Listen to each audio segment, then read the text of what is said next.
حضرت عمر بن خطاب رضی اللہ تعالیٰ عنہ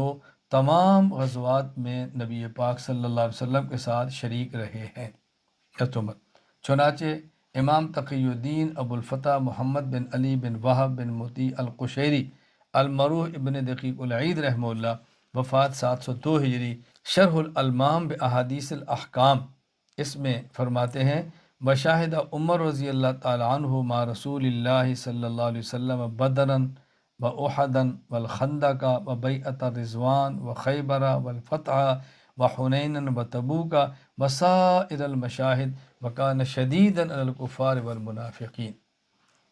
حضرت عمر رضی اللہ تعالیٰ کی ایک بہت بڑی خصوصیت اور آپ کی بہت بڑی خوبی یہ ہے کہ بہت سارے امور شریعت میں جو آپ مشورہ دیتے تھے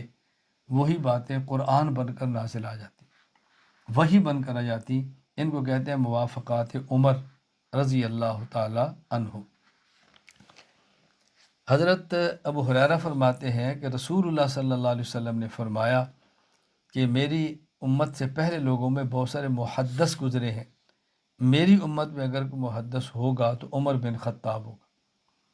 محدث کا معنی کیا ہوتا ہے؟ محدث کا معنی ہوتا ہے الملہم الذی یلقی الشیء فی روعہ فکأنہ قد حدث بہ، یعنی محدث ایسے شخص کو کہتے ہیں۔ عمدۃ القاری میں شرح صحیح بخاری میں ہی لکھا علامہ عینی نے، محدث کہتے ہیں اس شخص کو کہ جس کے دل میں اللہ تعالیٰ کو صحیح خیال ڈالے، صحیح خیال ہے، صحیح، اسے کہتے ہیں محدث۔ تو اللہ کے نبی صلی اللہ علیہ وسلم فرمایا کہ پہلی امتوں میں بھی محدث تھے، اگر میری امت میں محدث ہوگا تو عمر ہوگا، یعنی اس کے دل میں وہ خیال آئیں گے اللہ کی طرف سے جو بالکل درست ہوں گے۔ حضرت امام ابو عبداللہ محمد بن اسماعیل بخاری رحمہ اللہ، وفات 256 ہجری، صحیح بخاری میں فرماتے ہیں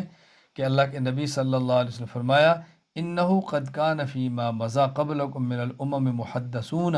وانہ ان کان فی امتی ہذہ منہم فانہ عمر بن الخطاب۔